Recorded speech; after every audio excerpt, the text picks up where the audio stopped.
আমের আচার খেতে কার না ভালো লাগে, আর সেটা যদি এরকম লোভনীয় হয় তাহলে তো আর কোনো কথাই নেই। নমস্কার বন্ধুরা, ওয়েলকাম টু মৌলিস কিচেন।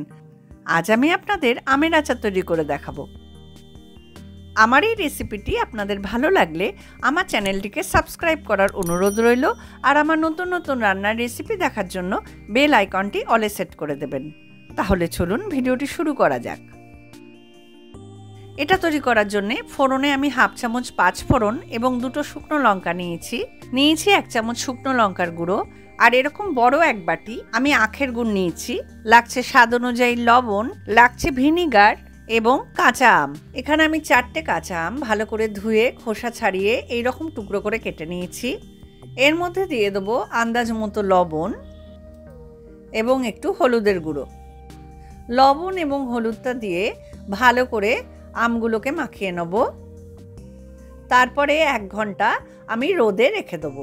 ততক্ষণে একটা ভাজা মশলা বানিয়ে নেব। তার জন্যে কড়াইয়ে দিয়ে দিলাম এরকম বড় চামচের 1 চামচ গোটা জিরে, 1 চামচ গোটা ধনে, 1 চামচ মৌরি, 1 চামচ 5 ফোড়ন, হাফ চামচ কালো সর্ষে এবং 4টে শুকনো লঙ্কা। এগুলো শুকনো খোলায় একটু ভেজে নেব। তারপরে মিক্সিং জারের মধ্যে দিয়ে আমি ভালো করে ডাস্ট করে নেব। এবারে কড়াইয়ে গুড়টা দিয়ে দিলাম। এর মধ্যে সামান্য একটু জল দিতে হবে। আখের গুড়ের বাটিটার মধ্যেই অল্প একটু জল দিয়ে আমি এর মধ্যে দিয়ে দিলাম। এবার ভালো করে গুড়টাকে জলের সাথে মিশিয়ে নিতে হবে।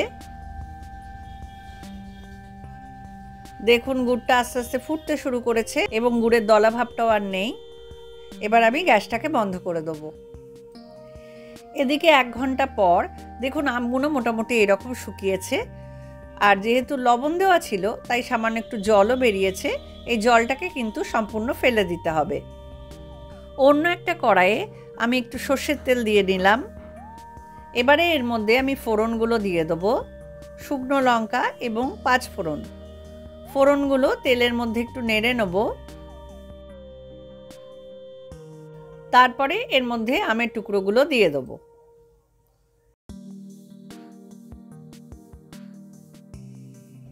আমের টুকরোগুলো একটু তেলের মধ্যে নেড়ে নিতে হবে।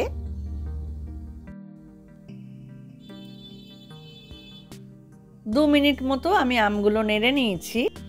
এবারে এর মধ্যে শুকনো লঙ্কার গুঁড়োটা দিয়ে একটু নেড়ে নেব।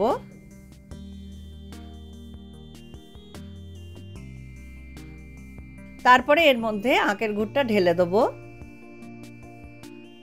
কড়াইটা ভালো করে চেঁচে নিয়ে সম্পূর্ণ গুড়টা এর মধ্যে দিয়ে দিলাম। এবার ভালো করে নাড়তে হবে। গ্যাসটা জোরেই দেওয়া আছে। মিনিট 2 নাড়ার পর আমি গ্যাসটাকে কমিয়ে কড়াইটা ঢেকে আমটাকে সেদ্ধ হতে দেব এবং মাঝে মাঝেই ঢাকনা খুলে আমি একটু নেড়ে দেবো এবং আবারও ঢাকা দিয়ে হতে দেবো। এটা হতে একটু টাইম লাগবে। 45 মিনিট পর দেখুন এটা অনেকটা মাখো মাখো হয়ে গেছে। এইবার এর মধ্যে আমি 1 চামচ মতো ভিনিগার দিয়ে দিলাম। এতে আমের আচারটা অনেক দিন পর্যন্ত ভালো থাকবে। আপনারা ভিনিগারের বদলে 1 চামচ লেবুর রসও দিতে পারেন। ভালো করে মিশিয়ে নেব। তারপরে এর মধ্যে ভাজা মশলাটা আমি দিয়ে দেবো। এবারে ভাজা মশলাটা দিয়েও খুব ভালো করে মিশিয়ে নিতে হবে। অলরেডি খুব সুন্দর একটা কালার চলে এসছে। আরও 2 মিনিট নেড়ে নিয়েছি। দেখুন আমের আচারটা একদম মাখো মাখো হয়ে গেছে এবং এটা তৈরিও হয়ে গেছে। এইবার আমি গ্যাসটা বন্ধ করে এটা সার্ভ করে দেখাচ্ছি। তৈরি হয়ে গেল ভীষণই টেস্টি আমের আচার। আপনারা অবশ্যই এটা বাড়িতে ট্রাই করবেন। আশা করি খুব সুন্দর খেতে লাগবে। আর ভিডিওটি ভালো লাগলে অবশ্যই লাইক করবেন, কমেন্ট করে জানাবেন, বন্ধুদের মধ্যে শেয়ার করবেন এবং অবশ্যই আমার চ্যানেলটিকে সাবস্ক্রাইব করবেন। তাহলে দেখা হচ্ছে পরের ভিডিওতে নতুন কোনো রান্নার রেসিপি নিয়ে। সকলে ভালো থাকবেন। নমস্কার।